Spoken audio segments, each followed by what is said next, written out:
നമുക്കറിയാം, ഒരു കുടുംബത്തിന്റെ വിളക്ക് എന്ന് പറയുന്നത് തീർച്ചയായും അമ്മ തന്നെയാണ്. അപ്പൊ ഈ ഒരു ആഘോഷത്തിന്റെ വിളക്ക് തെളിയിക്കുന്നത് അമ്മമാര് തന്നെയാണ്. ഒത്തിരി സ്നേഹത്തോടു കൂടി തന്നെ ഈ വേദിയിലേക്ക് ഭദ്രദീപം തെളിയിക്കുന്ന ചടങ്ങിന് വേണ്ടി എല്ലാവിധ ബഹുമാനത്തോടും അതിനേക്കാൾ ഉപരി ഒരുപാട് സന്തോഷത്തോടും കൂടി തന്നെ ആദ്യമായി വേദിയിലേക്ക് സ്വാഗതം ചെയ്യുന്നത് നമ്മുടെ എല്ലാവരുടെയും പ്രിയപ്പെട്ട കഥാപാത്രങ്ങൾ പറഞ്ഞാൽ തീരുവില്ല എന്ന് എനിക്കറിയാം. അതുകൊണ്ട് തന്നെ കൂടെ തന്നെ നമുക്ക് വേദിയിലേക്ക് സ്വാഗതം ചെയ്യാം. മലയാളത്തിലെ അഭിമാനമായ ഉർവശി ചേച്ചി നല്ലൊരു പേര് സമ്മാനിച്ചുകൊണ്ട് നമുക്ക് സ്വാഗതം ചെയ്യാം. വെൽക്കം ചേച്ചിയുടെ വേദിയിലേക്ക് ക്ഷണിക്കുകയാണ്.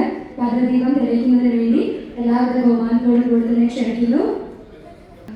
നേരത്തെ സൂചിപ്പിച്ച പോലെ സിനിമയില് പ്രവർത്തിച്ചിട്ടുള്ളവരുടെ അമ്മമാരെ വേദിയിലേക്ക് എത്തിച്ചേരാനായിട്ടുണ്ട്. അതുകൊണ്ട് അവർക്ക് കടന്നു വരാനുള്ള നല്ലൊരു പേര് സമ്മാനിച്ചുകൊണ്ട് ഒരുപാട് സന്തോഷത്തോടു കൂടി തന്നെ ഉർവശി ചേച്ചിയുടെ വേദിയിലേക്ക് ഒത്തിരി സ്നേഹത്തോടും സന്തോഷത്തോടു കൂടി തന്നെ സ്വാഗതം ചെയ്യാണ്. എനിക്കറിയാം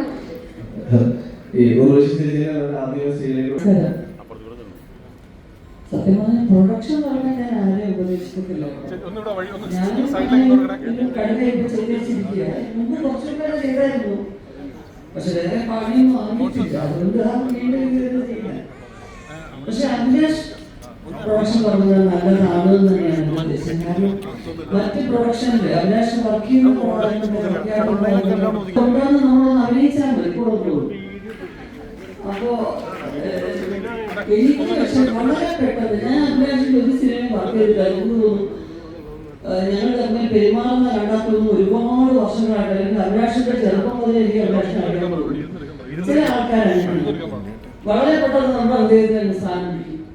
പിന്നെ നമുക്ക് ജീവിതത്തിൽ ഒരിക്കലും അവരെ നമ്മുടെ എന്താ പറയുക നമ്മുടെ സ്നേഹത്തിന്റെ അതിരുകൾക്ക് അപ്പുറത്തോട്ട് അവരെ നമുക്ക് പുറന്തള്ളാൻ പറ്റാത്ത അവസ്ഥയിലാവും. അങ്ങനെ സഹോദരനാണ് എനിക്ക്. ഇപ്പൊ ഞാനൊരു കുറച്ച് ദിവസം ആയേ ഉള്ളൂ ഞാൻ അറിഞ്ഞിട്ട് അഭിലാഷ് പ്രൊഡക്ഷൻ ഉണ്ടെന്നുള്ളത്.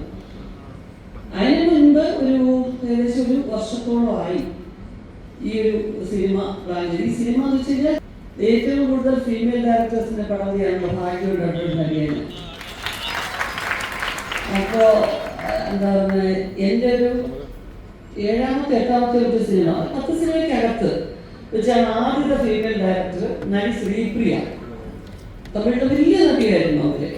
പിന്നെ ശ്രീദേവി, ശ്രീപ്രിയ, രാധിക, അംബിക, സീമാസ് എല്ലാം ഒരു വലിയൊരു ടീം ഉണ്ടായിരുന്നു. അപ്പൊ അത് ശ്രീപ്രിയക്ക് സംവിധാനം ചെയ്യാനും സ്വന്തമായിട്ട് പ്രൊഡക്ഷൻ ചെയ്യാനും ഒരാഗ്രഹം വന്നിട്ട് ആഗ്രഹം. അതൊന്നും എനിക്കിതിപ്പം ഫീമെയിൽ ഡയറക്ടർ എന്ന് പറയുന്നത് അത്ഭുതമാണെന്നൊന്നും പറയത്തില്ല. ഞാൻ അന്വേഷിച്ചു അത്രേ ഉള്ളൂ.